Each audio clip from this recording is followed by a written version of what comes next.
Fact number 1 guys, Elon Musk ने Twitter के साथ हुई 44 बिलियन डॉलर्स की डील को खत्म करने की धमकी दे दी है। पर ऐसा क्यों? दरअसल एलोन मस्क का मानना है कि ट्विटर पर अभी भी 20% से ज्यादा फेक यूजर्स हैं, यानी कि नकली यूजर्स हैं, और वो ट्विटर से इन सभी यूजर्स का अकाउंट डेटा मांग रहे हैं ताकि वो इन फेक अकाउंट्स को बैन करवा सके। अब चूंकि ट्विटर और एलोन मस्क की डील लीगली कंप्लीट नहीं हुई है, तो ट्विटर अथॉरिटी ने एलोन मस्क को इन फेक यूजर्स का डेटा देने से मना कर दिया, जिस बात से गुस्सा होकर एलोन मस्क ने ट्विटर को डील खत्म करने की धमकी दे दी। बहरहाल एलोन मस्क की बातों में कितना दम है ये तो वक्त ही बताएगा, लेकिन आपको क्या लगता है कि एलोन मस्क ट्विटर से ये डील करेंगे या खत्म कर देंगे? कमेंट सेक्शन में जरूर लिखिएगा। फैक्ट नंबर 2 गाइस, क्या आपको पता है कि चाइना हम सब इंडियंस के बालों से करोड़ों रुपए कमाता है? लेकिन कैसे?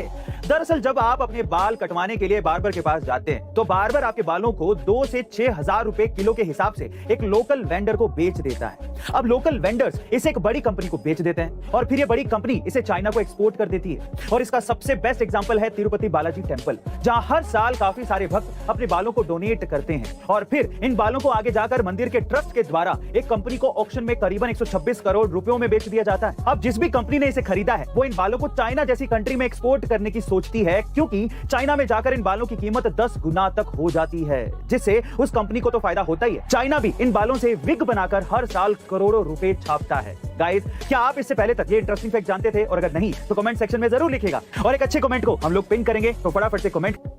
फैक्ट नंबर 3 गाइस, हमारी धरती के भीतर कई ऐसे पुराने राज दफन हैं जिनका अभी तक पता नहीं लग पाया है, लेकिन हाल ही में एक ऐसा रहस्यमय शहर सामने आया है जिसे देखकर हर कोई हैरान है। जी हां गाइस, आर्कियोलॉजिस्ट ने इराक के कुर्दिस्तान में 3400 साल पुराने एक शहर का पता लगाया है, जिसमें एक विशालकाय महल और कई बहुमंजिला इमारतों का पता लगा है।